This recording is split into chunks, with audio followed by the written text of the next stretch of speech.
The next global economic collapse may not begin in America. It may begin thousands of miles away, in the Middle East. And if tensions with Iran spiral out of control, the shock won't stay on the battlefield.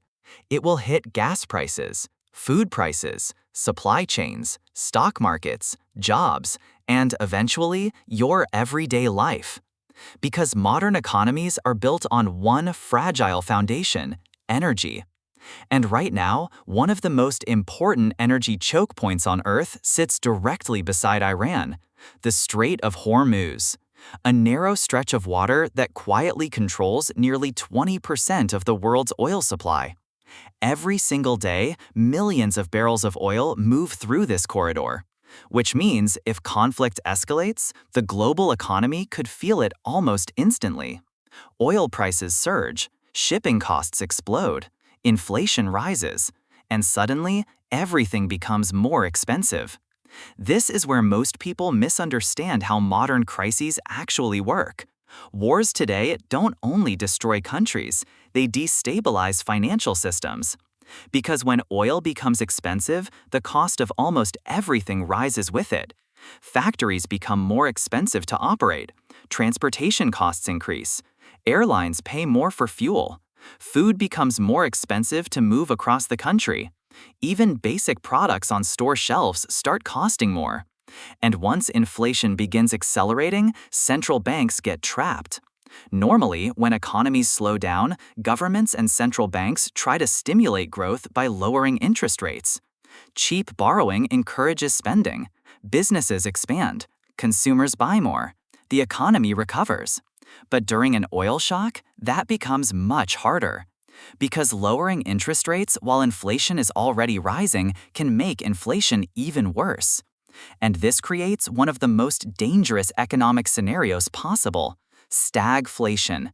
High inflation, weak economic growth, and rising unemployment happening at the same time. This is the nightmare scenario economists fear most, because there's no easy fix. We've seen this before. In the 1970s, oil supply shocks triggered massive inflation across Western economies. Fuel shortages spread, prices skyrocketed, economic growth collapsed, and entire countries spent years trying to recover. But today's world may be even more vulnerable. Global supply chains are more interconnected than ever. Debt levels are already extremely high. Consumers are already financially stretched. Housing costs are already crushing millions of people. A major geopolitical shock today wouldn't hit an economy from a position of strength. It would hit a system already under pressure. And that's what makes this dangerous. But here's where experienced investors think differently, because history shows something most people ignore during periods of panic. Every major crisis creates fear, but it also creates opportunity. The dot-com crash, the 2008 financial collapse, the COVID market panic. Every single time, investors believed the system was ending, and every single time, the strongest companies survived and became even more dominant afterward. Because markets are cyclical. Fear rises, panic spreads, prices collapse. Then, eventually, recovery begins again. That cycle has repeated for over a century. And smart investors understand something critical. Crashes don't just destroy wealth, they transfer it. Weak businesses collapse, strong businesses absorb market share. And the companies solving major global problems often emerge even stronger after chaos fades. That's why some investors are focusing less on short-term fear and more on long-term infrastructure.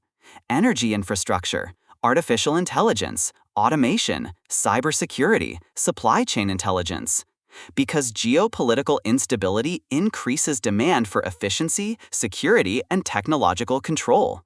If energy systems become unreliable, reliable energy companies become more valuable. If supply chains become unpredictable, data and logistics platforms become essential. If inflation squeezes businesses, automation suddenly becomes a survival tool. Chaos accelerates adaptation. And that pattern appears again and again throughout economic history. Now, that doesn't mean crises are good, far from it. Economic downturns destroy savings, small businesses fail, jobs disappear, millions of people suffer during periods of instability. But financially speaking, the market has consistently rewarded patience over panic. And that may become even more important in the years ahead. Because the modern economy is no longer separated from geopolitics, they are now deeply connected. A single conflict can disrupt energy markets, inflation, technology investment, and global trade almost overnight. That's why understanding global power is no longer optional if you want to understand money itself. And right now, the next major shock may already be forming beneath the surface. The only question is who will panic when it happens and who will already be prepared. If you want to understand the hidden systems shaping the global economy, subscribe to War Economics. Because modern wars are no longer fought only with weapons. They're fought through energy, technology, markets, and financial power.